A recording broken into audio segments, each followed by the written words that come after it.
भाजपा के fire brand नेता योगी आदित्यनाथ जब साल 2017 में पहली बार उत्तर प्रदेश के मुख्यमंत्री बने थे, तब से अपनी कट्टर हिंदुत्ववादी छवि को लेकर काफी सतर्क। हालांकि लोकसभा चुनाव के बाद यूपी के बदले सियासी हालात के बाद वह अपने पुराने रूप में फिर से लौटते हुए दिखाई दे रहे हैं। यह बदलाव उनके हालिया बयानों और फैसलों में साफ तौर पर देखा जा सकता है। योगी आदित्यनाथ की अपनी पुरानी छवि में वापसी का यह सिलसिला उस समय सामने आया जब यूपी भाजपा में आंतरिक मतभेद चरम पर है और यह कयास लगाए जा रहे हैं कि क्या भाजपा का शीर्ष नेतृत्व योगी आदित्यनाथ को मुख्यमंत्री पद से हटाने में मौके खोज रहे हैं। दरअसल बीते दिनों यूपी की राजनीति में खासतौर पर योगी आदित्यनाथ के संदर्भ में कुछ ऐसे सियासी घटनाक्रम देखने को मिले हैं जिसने इस बात की ओर इशारा किया कि उत्तर प्रदेश के मुख्यमंत्री अपनी समन्वयवादी प्रशासक की छवि को बदलने की कोशिश कर रहे हैं। यह पहली बार तब दिखा था जब उन्होंने राजधानी लखनऊ की दो हिंदू बहुल कॉलोनियों जिनमें पंतनगर और इंद्रप्रस्थ नगर के लोगों का आश्वस्त किया कि सिंचाई विभाग के नोटिस के बाद भी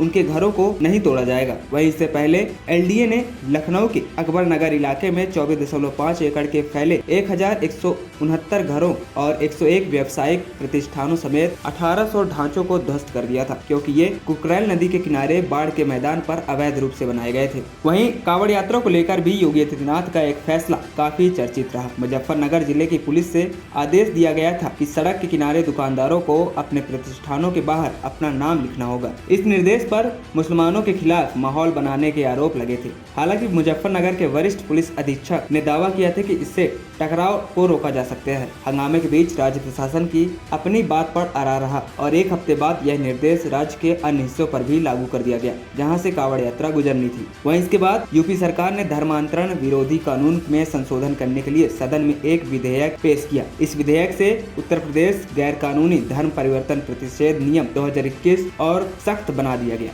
यूपी विधानसभा में इस विधेयक को पेश करते हुए योगी आदित्यनाथ ने कथित लव जिहाद को खत्म करने के अपने इरादों को दोहराया। इतना ही नहीं, योगी आदित्यनाथ ने पुलिस अधिकारियों को निर्देश दिया कि एंटी रोमियो स्क्वाड को फिर से एक्टिवेट किया जाए, जिसे साल 2017 में राज्य की कमान संभालने के बाद उन्होंने पहली बार लॉन्च किया था। वहीं 2019 के आसपास जब ऐसी रिपोर्ट सामने आई थी कि स्क्वाड के लोग सार्वजनिक स्थानों पर जोड़ों को परेशान कर रहे हैं, तो इस टीम को निष्क्रिय कर दिया गया था। वहीं इसके साथ योगी ने बीते दिनों राम मंदिर आंदोलन के ध्वजवाहक परमहंस रामचंद्र दास की प्रतिमा का अनावरण करते हुए सनातन धर्म को खतरे में डालने वाले संकट के खिलाफ एकजुट होने की अपील की। राम मंदिर के निर्माण का जिक्र करते हुए उन्होंने कहा कि यह अंतिम मंजिल नहीं है, बल्कि एक पड़ाव है और सनातन धर्म को सुरक्षित करने के लिए सभी को एकजुट होना चाहिए। योगी आदित्यनाथ ने बांग्लादेश संकट पर और पड़ोसी देशों में हिंदुओं की स्थिति पर बात कही। उन्होंने आरोप लगाया कि विपक्ष वोट बैंक की राजनीति के कारण इस बारे में चुप है। बता दें, योगी आदित्यनाथ की राजनीतिक यात्रा अपने गुरु महंत अवैधनाथ के राजनीतिक से संन्यास लेने के बाद 1998 में शुरू हुई थी,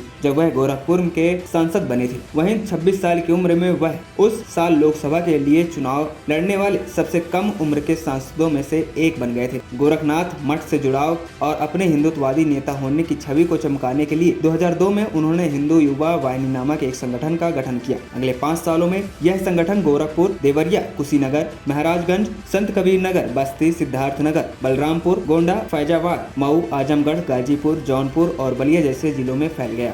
आपको बता दें, साल 2022 में योगी जब फिर सत्ता में लौटे तो उनका रुख और नरम था। हिंदुत्ववाद की वजह से उन्होंने अपराध के खिलाफ अपनी छवि को पुख्ता करने की कोशिश की। उनका अपराध विरोधी बुलडोजर अभियान खूब चर्चित है। योगी ने अयोध्या, वाराणसी, मथुरा जैसे हिंदू तीर्थ स्थलों में विकास पर भी ज्यादा ध्यान केंद्रित किया। वाराणसी में ज्ञानवापी मस्जिद विवाद और मथुरा में कृष्ण जन्मभूमि शाही ईदगाह मस्जिद विवाद से संबंधित अदालती मामलों पर जब माहौल गर्म हुआ, तब भी उन्होंने बयानबाजी से परहेज किया। एएनपी टाइम्स की रिपोर्ट।